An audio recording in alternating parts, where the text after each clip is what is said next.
নমস্কাৰ বন্ধুসকল, সকলোৰে মনত একেটাই প্ৰশ্ন। এক্সাম দি আহিলোঁ, যি কাট অফ আহিব সেই কাট অফৰ ভিতৰত সোমাব পাৰিম নে নাই, চাকৰিটো মোৰ হ'বনে নাই, নে কিবা অকণমান নম্বৰৰ কাৰণে কমি যাব, নে মই চিলেক্ট নহ'ম নেকি, এনেধৰণৰ প্ৰশ্নই সকলোকে আচলতে আৱৰি ধৰিছে। সকলোকে একেই প্ৰশ্নসমূহে খেদি ফুৰিছে, কাৰণ সকলোৰে আশা এটা জব কৰিব, এখন সুখৰ সংসাৰ কৰিব আৰু এটা সপোনৰ ঘৰ সাজিব, নিজৰ পিতৃ মাতৃৰ মুখত এমুকুৰা হাঁহিৰ সৃষ্টি কৰিব, লগতে নিজেও জীৱনটো সুখত কটাব, সকলোৱে বিচাৰে। তো এতিয়া আমি যদি সুখী হ'ব লাগে, তেন্তে কেৱল একেটা কথাতেই যদি আমি আশা কৰি থাকোঁ বা একেটা বিষয়ক লৈ যদি চিন্তা কৰি থাকোঁ, তেন্তে হয়তো আমি সুখৰ পৰা বিচ্ছিন্ন হ'ব লাগিব পাৰে। কেৱল একেটাই আশা, একেটাই চিন্তাত মগ্ন হৈ থাকিলে মানুহে অন্য চিন্তা কৰিব নোৱাৰে। সেইখিনি কথা আজি আপোনালোকৰ লগত আলোচনা কৰি ইয়াৰ পিছত কুৱেশ্যন এনচাৰসমূহ পৰৱৰ্তী ভিডিঅ'সমূহত আগবঢ়াই যাম।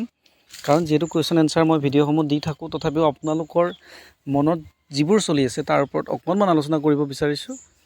তো বন্ধুসকল, আমি এক্সাম দি আহিলোঁ নহয় জানো? আপুনি যি এক্সাম দিছে, আপুনি নপঢ়াকৈ জানো দিছে? আপুনি খুব কষ্ট কৰিছে, আপুনি যিমানখিনি পাৰে সিমানখিনি কষ্ট কৰিছে, ইয়াতকৈ আৰু আপুনি নোৱাৰে। গ্ৰেড 4 হওক বা গ্ৰেড 3 হওক বা আছাম পুলিচ হওক বা যিকোনো লেভেলৰ জবৰ বাবে আপুনি যিমান পাৰে সিমান কষ্ট কৰিছে অলৰেডি। তাৰপিছত আপোনাৰ চাকৰিটো হ'ব লাগে, আপোনাৰ চাকৰিটো হ'বই লাগে, এইটো আপোনাৰ এটা আশা আৰু এইটো আমিও বিচাৰোঁ। কিন্তু বন্ধুসকল, ইমানখিনি কষ্ট কৰাৰ পিছতো যদি নহয়, তাক লৈ দুখ লাগিব, হয় আপোনাৰ দুখ লাগিব, আপোনাৰ ফেমিলিৰ দুখ লাগিব, আপোনাৰ লাগিব, আপোনাৰ ঘৰৰ মানুহ চবৰে লাগিব, আপোনাৰ ৰিলেটিভ চবৰে লাগিব। কিন্তু আপুনি কিন্তু এটা কথাত, মানে এক কথাত ক'বলৈ গ'লে, নিজকে কেতিয়াও ভৱিষ্যতে দোষাৰোপ কৰিব নোৱাৰে। আপুনি নিজকে এটা কাৰণতে দোষাৰোপ কৰিব নোৱাৰে। আপুনি এটা সময়ত এটা কথা ভাবিব পাৰিব যে মই মোৰ সমস্ত কষ্ট মই কৰিছিলোঁ, যিমানখিনি কৰিব লাগে মই সমস্ত ত্যাগ কৰি মই কষ্ট স্বীকাৰ কৰিছিলোঁ চাকৰি এটা পাবৰ বাবে, জব এটা পাবৰ বাবে, তাৰ পিছতো নাপালোঁ। গতিকে মোৰ এইখিনি কপালতে নাই। আৰু যদি মই চেষ্টা নকৰিলোহেঁতেন, তেন্তে আজি এটা আপত্তি কৰিলোহেঁতেন, হয়নে নহয় আপোনালোকে ক'ব? আপুনি যদি চেষ্টা নকৰিলেহেঁতেন, যেতিয়া আপোনাৰ লগৰ কোনোবা এজনে পাব, আপোনাৰ ওচৰৰ কোনোবা এজনে পাব, তাৰপিছত আপোনাৰ বেয়া লাগিলহেঁতেন। আপুনি নিশ্চয় তেতিয়া ভাবিলেহেঁতেন যে মই যদি ইণ্টাৰভিউটো এটেণ্ড কৰিলোঁ হয়, তেতিয়াহ'লে হয়তো মোৰো হ'লহেঁতেন। কিন্তু আপুনি এতিয়া ইমান কষ্ট কৰি ইণ্টাৰভিউটো এটেণ্ড কৰাৰ পিছতো যদি চাকৰিটো নহয়, তাক লৈ আপুনি নিজকে দোষাৰোপ কৰিব নোৱাৰে। নিজে এটা কথাত সন্তুষ্টি লাভ কৰিব পাৰিব যে মই মোৰ সমস্ত কষ্ট কৰি, সমস্ত ত্যাগ কৰি মই পঢ়া শুনা কৰিছিলোঁ, তাৰপিছতো মোৰ চাকৰিটো হোৱা নাই। কিছুমানৰ জেনেৰেল কাষ্ট হোৱাৰ বাবে অকণমান নম্বৰৰ বাবে নাপাব, কোনোবাই আকৌ SC হোৱাৰ বাবে ST জনতকৈ অকণমানৰ বাবে নাপাব, এনেদৰে বহুতেই নাপায়।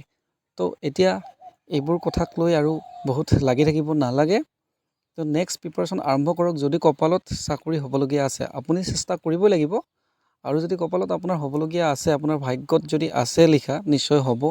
কিন্তু যে ভাগ্যত নাথাকিলেও কিছুমান বস্তু যদি আপুনি অতিপাত চেষ্টা কৰে বা অতিকৈ বিচাৰে, সেই বস্তুখিনি সম্ভৱ হয়। আপোনাৰ কষ্টই আপোনাৰ ভাগ্যক ৰচে। আপুনি যিমান কষ্ট কৰিব, আপোনাৰ ভাগ্য সিমানেই শক্তিশালী হ'ব। সেইবুলি ঘৰত বহি থাকিলে ভাগ্যত আছে বুলি কষ্ট নকৰিলেও নহ'ব, কষ্টটো কৰিবই লাগিব। ভাগ্য অট'মেটিক ভাল হ'ব। আজি হোৱা নাই, কালিলৈকে হৈ যাব পাৰে। গতিকে সেইবোৰ যোৱাটো আপুনি দি আহিলে, আপুনি যিমানখিনি লিখিছে সিমানখিনিৰে মাৰ্কছ পাব। আৰু বহুত চিন্তা কৰি থাকি লাভ নাই। আপোনাৰ হ'বলগীয়া থাকিলে হ'বই সেইখিনি মাৰ্কছৰ ভিতৰত, আৰু যদি হ'বলগীয়া নাই, তেন্তে হাজাৰ আপুনি মানে আমাৰ অসমীয়াত কয় নহয়, শিলত মূৰ মাৰিলেও নোপোৱা বুলি। গতিকে যদি হ'বলগীয়া নাই, শিলত মূৰ মাৰিলেও এইটো পোৱা কেতিয়াও নাযাব। গতিকে সেইবোৰ এতিয়া বাদ দিয়ক, নেক্সট প্ৰিপাৰেশ্যন আৰম্ভ কৰক। নতুনকৈ পোষ্ট ওলাব, BTRতো নতুনকৈ কিছুমান পোষ্ট ওলাইছে, অফলাইন এপ্লাই ইতিমধ্যে হৈছেই। আকৌ কিবা কিবি ওলাব, BTRত 5000 নতুন পোষ্ট আহিব বুলি ইতিমধ্যে আগৰ পৰা শুনি আছিলোঁ। আকৌ CMA অলৰেডি ঘোষণা কৰিছে যে 25ত নতুনকৈ 50,000 ভেকেঞ্চি মুকলি কৰিব। ইতিমধ্যে আছাম পুলিচৰ ৰিটাৰ্ণ কিছুদিন পিছত হ'বয়ে। গতিকে আজিৰ ডেটত জব এটা পাবলৈ হ'লে বহুত হাৰ্ড প্ৰিপাৰেশ্যনৰ অতি প্ৰয়োজন হৈ পৰিছে। গতিকে এতিয়াৰ পৰাই চাই থাকক। আপুনি যিমানখিনি ইতিমধ্যে চালে গ্ৰেড 3 গ্ৰেড 4ৰ বাবে সেইখিনি এনেই নাযায়। নেক্সট আকৌ যেতিয়া আপুনি কিবা এটা ৰিটাৰ্ণত মানে ৰিটাৰ্ণ এপেয়াৰ কৰিব, ৰিটাৰ্ণ দিবলৈ যাব, তেতিয়া আপোনাৰ আকৌ নেক্সট ইয়াৰ পৰাও কিছুমান কুৱেশ্যন আহি যাব তাত। গতিকে পঢ়ি থাকক, ময়ো নেক্সট ভিডিঅ'সমূহত কুৱেশ্যন এনচাৰ ডিছকাছ কৰিম আকৌ। গতিকে আপোনালোকে এতিয়া এইবোৰ ধান্দা বাদ দিয়ক, নেক্সট পঢ়া শুনাত লাগি যাওক, এইটোৱে মোৰ আপোনালোকলৈ অনুৰোধ। যি কি নহওক ভিডিঅ'টো সম্পূৰ্ণভাৱে চোৱাৰ বাবে আপোনাক শেষত ধন্যবাদ জনালোঁ আৰু আজিৰ ভিডিঅ'টো ইমানতেই অন্ত পেলালোঁ।